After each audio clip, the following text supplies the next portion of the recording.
Danger Seekers Audio Repertory Company. Don't be afraid of the dark. Danger Seekers Audio Repertory Company presents How to Be Dead, written by Carole Lanham.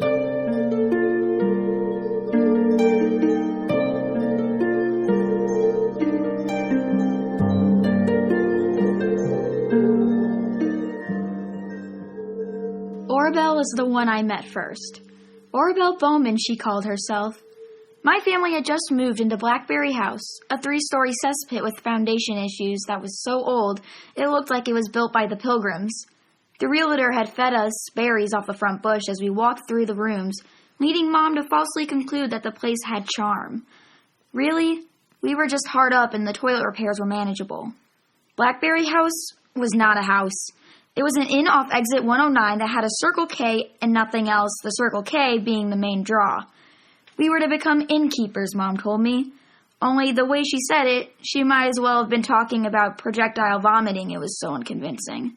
The one thing we'd all agreed on in advance was that I could pick any room in the dump in exchange for an attitude adjustment. Every room was different, so I really had to think about it. The attic room at the top of the inn had a stain on the ceiling shaped like a human liver. The closet was just a small, creepy space blocked off by a curtain on a rope. And there was a dead mouse on the windowsill that had rotted to a pile of bones. That room was my favorite. Maybe I thought my parents would feel bad that I was living in such gloom, but really, my mom and dad aren't the type to notice my gloom. On the first morning, I woke up at 3:02 a.m., and the place reeked of girly perfume. It was really strong. I didn't smell it when I woke up again at 10, but then, the next night at the very same time, 2 minutes after 3, I smelled it again. On that second night, I punched my pillow, sat up in bed, and Googled gas leaks that smelled like Estee Lauder. That's when she spoke for the very first time. Orabelle. She was pointing at my phone. What sort of magic is that? I turned around and there she was, a girl about my own age. I assumed she was a guest at the inn, but the only booking we'd had so far was an old couple named Grant on their way to New Haven on their second honeymoon. She pointed at my phone. There are words, but 'tis not a proper book. Excuse me? This is my room. It's the middle of the night. Some parts of the inn are off limits. Your room? You have slept herein for precisely 1 1/2 evenings. I have been here forever. What do you mean? Decades, I suppose. Perhaps longer. What year is it now? Look, you need to stick to the room you booked. You are a witty one, and I like that. May I know your name? Zoe Martin. My family owns Blackberry House. Blackberry House? A ridiculous name. It's got charm. Did you come with the Grants? Who are you? Orabelle Bowman. I was born in this house. Hotel. It's been a hotel since at least the 60s. You were born in a hotel? 'Twas many years ago. At this point, I looked at her clothes. I'd noticed them the right away, but I don't like to judge what a person wears. I picked up my phone and said, "I'm calling 911. But this is an outstanding idea. Call out to someone and let us learn right now if anyone else may see me beyond Zoe Martin. See you? Many a man and woman lack the vision to see the dead. No one has slept in this attic since Billy St. John. Do you know Billy St. John? About 10 years old, white, curly hair, a scar above his lip. He could see me. He could see us all. But alas, he had a chicken heart. He ran from the room and never returned. We scarce came to know little Billy St. John." Okay. I'm a girl who's been picked on a lot. Don't ask me why. I'm not stupid or particularly ugly to look at. I don't have some feature that draws out the worst in people like poor skin or BO. When someone's being a jerk face, I'm just going to say what needs to be said. I don't care. That's who I am. Anyway, I had this hope that maybe somehow this move might give me a fresh start. It sounded like this person, Orabelle, was picking on me and it made me angry. Get out! Get out of my room right now! Sadly, that is an impossibility. I have tried. Heaven knows we all have. Oh, who else is here? I don't see anyone.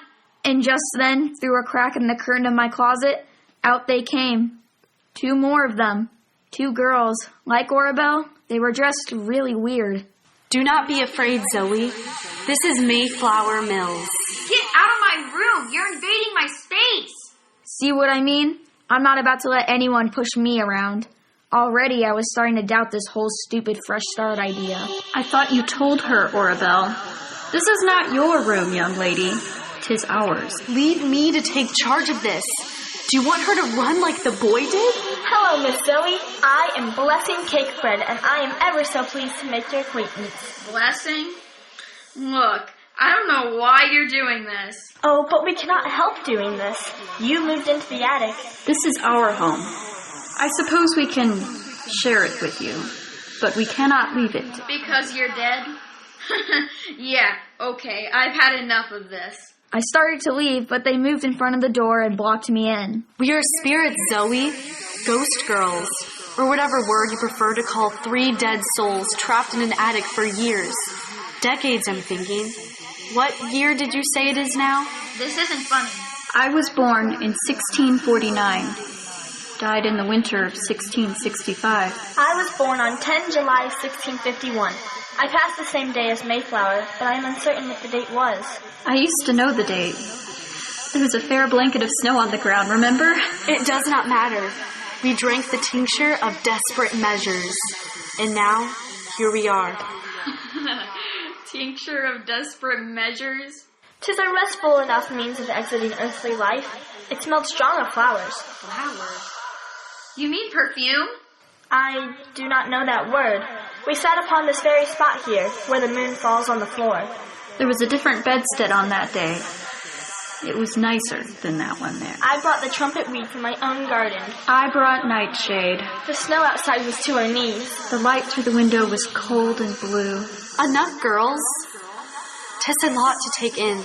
I believe this was all decades ago, perhaps longer. What year is it now?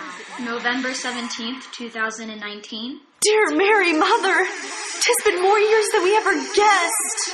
Everyone we knew is dead. And we are trapped here without them. I never got to see my one true love, Dexter Graff, again.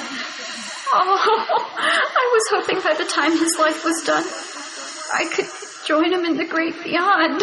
I wish I had not given old Mr. Perrynuck that mustard for his lung. Aye. We would be alive yet if not for that sorry, sick lung. We most certainly would not. We would be dust in our graves for 300 years.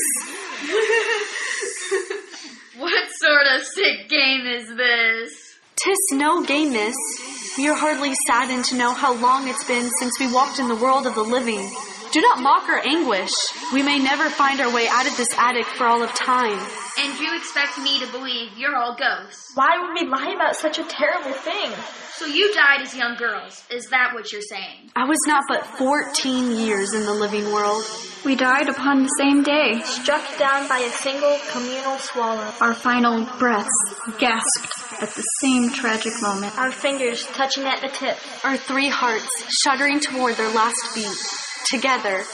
Just as in life we stood together, always and forever as one. More than friends. Sisters. Sisters to the end. I've always longed for such a friend. A girl as close as a sister. Perhaps, in time, you will think of us as such. That is how it began, you see. Oh, I moved out of the attic immediately. Of course I moved. Who would willingly stay in a room with ghosts? And yes, I quickly came to believe they were ghosts. No one else could see them. I know because I tested this over and over again. Not my mom, not my dad, not Jenny, the lady who helped us clean our house, or the guests who sometimes stayed in that room. No one ever mentioned feeling haunted. Yet those girls, they were always there. I could peek behind that attic door at any given time, and there they were. All 3 of them. Stuck. But together. I started at my new school a few days later. My fresh start. Different girls, different boys, new teachers. Except they were all the same. They didn't like me any more than the kids at my old school. This was so much worse than the first time around in at my old school. Back then I could tell myself that they were the idiots. Now I had to accept that maybe I was. I'd climb up to the attic and crack the door open some nights, feeling a strange pull to go there. I kept checking in on the ghosts. Oh, look, she's back. We are ever so happy to see you, Miss Zoe. Thank goodness you are here. We thought we would never see you again. Always, I'd close the door and run away. But secretly, my heart pounded with joy. It was nice to feel wanted, even by dead girls. I helped with the work of running the inn. I thought I'd hate having to work after school, but it was okay. A cute boy stayed once with his uncles. They were there to fish. He smiled at me and said, "Bye," when he left. He kind of waved and said, "Bye." That was nice. Another time, a man patted me on the head after I gave him his room key, and then he slipped me $5. Mostly, though, I was lonely. My mom did the bookkeeping and the laundry and made blackberry muffins for the guests. My dad had to fix stuff all the time. I mean, all the time. They were busy, tired and busy. I rode the bus to school alone, and I ate lunch in the bathroom sitting on a toilet in a locked stall because it was better than sitting by myself in the cafeteria. I was lonely. Really lonely. So I moved back to the attic. Miss Zoe is bringing her clothing and books back. She's making up the bed. Is this true, Zoe Martin? Are you moving in with us? If it will make you happy? Happy? 'Tis the best day we have known in decades, perhaps longer. And it was. It was the best day. Followed by another best day, followed by another. Don't look at me like that. It was awesome. Suddenly, I could hardly get a word in. There was so much talking and sharing and fun. I didn't even care that I ate lunch in a toilet every day because when I got home, I had people to share my life with. Sisters. Okay, you guys, now that we are all best friends, I've got a question I've been afraid to ask. Why did you all die together? Why did you swallow the tincture of desperate measures? There were those who misunderstood us. Feared us. Some called us evil. Make no mistake, they came to us for help when their babies were sick or their husbands were unfaithful. They were more than glad to turn to us when their crops were dying and their skin grew bumpy. Even so, in the end, they betrayed us. The same sick and needful folk who had sought us out for cures, these were the very ones to point a scornful finger our way and call us bad names and spit in our faces. They screamed that the devil was in us. One day, they came to our homes, took us away from our families, hung a sign over our heads, and threw us in with the thieves. What did the sign say? Mistress of Satan. Daughter of darkness. Witch. They were tried as witches, these girls. My God, suddenly I understood. The ancestors of the people who worked in the restaurants near Blackberry House or preached in the churches or taught school in town, their great-great aunts and uncles killed these young girls. No one liked us. No one stood up for us. No one claimed us. Even my own father was fearful to call me his own. Holy crap. These were my kind of people. I mean, no one ever tried to hang me by the neck, but I understood their pain, their disappointment. They were my friends, my sisters, and I loved them. There was a trial. The whole town turned up to the meeting house. In the space of one morning, we were all condemned to hang. 'Twas only clear luck that the church caught fire just as the trial was reaching its end. I have always suspected that they thought us to blame for the fire, too. The truth of it is, the Lord works in mysterious ways. When everyone ran to save the church, we saw our chance. We escaped, Zoe. Oh, not in any real way. Not then. We ran from the meeting house like everyone else. But there was no place to hide. 'Tis simply our good fortune we thought ahead. We each of us possessed 1/3 of the ingredients needed to make a proper escape. No one should like to hang by the neck. 'Tis a very discourteous step. We thought it better to choose our own means for departing the living world. Quick as you pleased, we climbed to the attic of this house. Orabelle brought 3 teacups from the kitchen. We must not be afraid, we said. We mixed the tincture with our tears, for we were not pleased to give up our own young lives. The weight of all we were leaving behind, all that we would never have opportunity to do, it weighed a heavy ton upon our necks. Still, we were glad to go together, on our own, without the horror of a spectacle. No hateful glares, no rotten fruit cast at our heads as we dangled and died. We dried our tears and bravely moved forward. So that is how we came to reach our end, on the very same day, in this very room, never guessing what awaited us after death. But that's the saddest thing I've ever heard. It's so unfair. You were trying to help others. You did help others. Few people ever get the chance to literally save other people. I have never had that chance, and I envy you so much. How could they turn against you? Do not be too miserable for us, Zoe. We still have our fun. We love games and stories. Orville likes to dance, and I like to sing. I used to do the most beautiful needlework. Well, that is no longer possible now that I have spirit fingers. I miss my Grammy's rosebud jam. Sweet as a kiss it was. I miss apples. We had such a tree in our garden you would never believe. Yellow apples as big as your fist. Dexter Graff said they were the finest in the county, and I caught him sneaking them in his pockets more than once. What do you long for most, Orville? You know me, my sisters. I am not one to dwell on what has been lost. Oh, 'tis not but a game. Tell us what you miss. Oh, do tell. I'd like to hear what you missed, Orville. Well, 'tis not food. Oh, I liked a good potato or some nice warm bread as much as the next girl, but I suppose that I much more miss being able to touch another person's hand. Snigger if you must. I've always appreciated a good hug. I'd never have guessed it. You don't seem the hugging sort. But you are dearly wrong, Sister Zoe. 'Tis a hard thing, living through the ages without the perfect grace that is the human touch. I believe this to be the very worst thing about being dead. Here, here. I miss snogging with Finley Pope. His eyes were blue as forget-me-nots, and I am heartsick that I shall never see them again. Oh, gracious. Our little game has taken a sour turn. Not at all. I like remembering. A good portion of a person's life is remembering. Memories do not end when you turn into a spirit, and I, for one, am glad of that. I am glad, too. So glad I could sing. 'Tis a bountiful blessing that we have our memories. And now you shall have to take a turn at our game, Zoe. Tell us true, what is your favorite thing about being alive? Wait, let us guess. Is it those blackberry treats you eat by the handful at the break of day? I can almost taste them. They are such little beauties. I will guess something different. I will guess those books you're always reading. I would very much love to be able to turn pages like you turn pages. You're very good at turning pages. I know what it is. Leaving this room. Being able to go anywhere you like at any time. 'Tis a most wondrous thing, is it not, Zoe? You need not keep to this little room. You may go wherever your little boots take you. You're all wrong. The muffins are nice, but they're just muffins. No big deal. I love to read, and I would hate to give that up, but it isn't everything. And leaving this room is overrated. Overrated? That means you value it more than you should. No, the thing I like most about living is having friends I love. Isn't that ironic? You three are my favorite things in this life. They looked at me then with big glassy eyes and so much love. Ours was a relationship that defied the boundaries between life and death, and I treasured it with all my heart. One night, Mayflower told me something very interesting. Alas, there is one book that we three may all read. Oh, Mayflower, do you think it moral to tell about that? I would hope we have no secrets after all this time.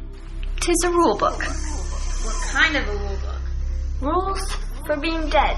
And also some words of helpful advice. It might sound like an easy matter, but how does one know how to go about being dead if they have never been dead before? 'Tis a book of instruction, Zoe. A useful prop born of the spirit world. Thus we can touch it. It sounds amazing. May I see it? No, you may not. Rule number 1 states that nothing written in this book is meant for the eyes of the living. 'Tis very highly likely that we would dissolve to nothingness, our souls scattered to the wind if we broke a rule so sacred as that. I judge it best not to speak of the book again. Of course, I would never want to put any of you at risk. Consider it forgotten. We never spoke of it again. Time passed, years actually. The girls were always there, waiting to run out and welcome me from behind my closet curtain. But I was growing up, and this began to worry us all. A boy named Tyler at school liked me, and this was kind of cool, but kind of not. My family had hired a groundskeeper to live on the property, and he had a daughter my age named Lexi, who seemed pretty nice. They're going to take you away from us, Miss Zoe. You are soon to marry Mr. Tyler and begin to multiply. Don't be disgusting. The girls are right. Things will not always be as they are at present. The day is drawing near where we must consider the future. I don't even like him that much. Okay, this was the first lie I'd ever told them. But I wasn't in love or anything. I was too scared to even talk to him. And Lexi was always off snooping around on her own. She probably didn't even know I existed. The time has come for us to offer you something very special, Zoe. Something that will bind us together forever. We would like to ask you to join us. I laughed. Wait, what do you mean? I thought we were already joined. Not today, we are not. There will always be something that separates us. Something vast and great. You are alive and we are dead. You are aging. We are the same as ever. One day soon, you will no longer want to be with us. No, that isn't true. You don't know what's in my heart. I will never leave you. Never. I know you believe that, but there is but one way to ensure that this will always be true. One way alone. I don't want to hear it. You must drink the tincture of desperate measures, Miss Zoe. 'Tis the only way. We will be beside you. The tincture is not so bad as you might believe. It hurts a bit, of course, and you must give up turning pages and apples and hugs. But if you concentrate your heart on your escape, it's as easy as pie. 'Tis the way we got through it, and you can too. You will never grow too old for this attic, Miss Zoe. And you will have our love always. And you will never forget us. And we will never forget you. Hush now. 'Tis Zoe's decision to make, not ours. My decision? As if I could walk away from being loved and never ever forgotten. I mean, my parents would not like it, but they were not ones to spend time with me. The truth is, the more I thought about it, I knew no one would miss me all that much. My life was wrapped up with Orabelle, Mayflower, and Blessing. They were my family, my world. We shall do it as a celebration. We will need some trumpet weed, some nightshade, and some ale. And we will need a pretty teacup. But I'm afraid. I was so afraid. There's nothing to fear. 'Tis a right cozy existence, living in this attic. You yourself said that stepping beyond the door was overrated. We will arrange ourselves in a sister circle and guide you every moment of the way. 'Tis not so great as hardship as you may believe. Go now, Sister Zoe, and get the items that we need. We shall prepare things here. And so I did. They told me all I needed to do to get the job done, and off I went to Clarissa's Secondhand Crystals and Herb Emporium in the city. I tried to appreciate that this was the last time I would leave the attic, and just to make it really count, I ate an apple, read the last 3 pages of The Prisoner of Azkaban for the 110th time, and I hugged my mom and dad, which I'd like to think they appreciated more later than they seemed to at the time. I hoped, too, that they would forgive me for stealing a beer. And then, I guess I was ready. I did what they said. We sat in a circle at 3 a.m. First, the nightshade. I added the nightshade. Now the trumpet weed. I added the devil's weed. Mix Theron with ale. I mixed Theron with Bud Light. With this swallow, I do sleep. No troubles shall I seek to keep. I weep not as I close my eyes. And take eternity as my prize. Drink. I drank. Within moments, the sudden and strong smell of perfume filled the air. My eyelids grew heavy. She's falling asleep. Before you go, know that we love you, sister. And we thank you for coming to us. Soon you shall be able to read the book. Every last page. Every last rule. Especially the final rule in the book, Miss Zoe. When you open your eyes, read rule number 10 first. Sweet dreams, Zoe Martin. Like the poppies in The Wizard of Oz, the tincture overwhelmed me and I fell into a deep and deadly sleep, nodding off to the smell of flowery perfume. When I opened my eyes, I knew it had worked because I could see the book. How to Be Dead, a book of handy tips and rules. It looked old as time and yet somehow new. It was thrilling. I called to my friends as I opened the book. I can see it!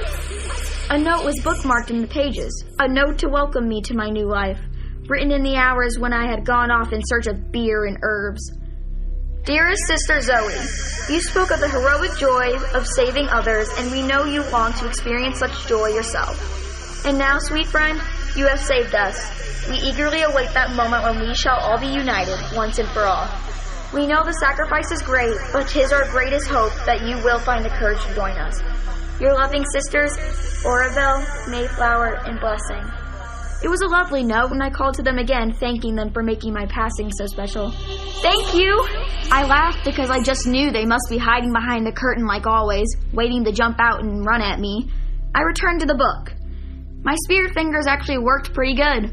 I flipped the pages in search of rule number 10, the rule they told me to look at when I opened my eyes. The light in this new life was different, deeper, greener. I had to hold the page close so as to make out the words. Rule number 10. Once a place is haunted, it shall be evermore.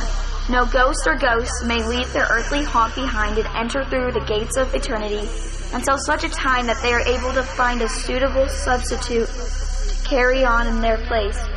Then, and only then, may they move on. I ran to the curtain and peeked through the middle seam. You may guess what I found.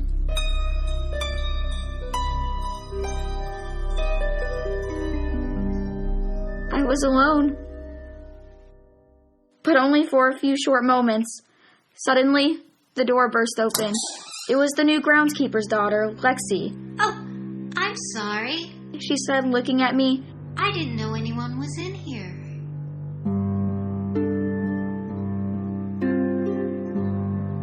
This has been a Danger Seekers Audio Repertory Company production of How to Be Dead.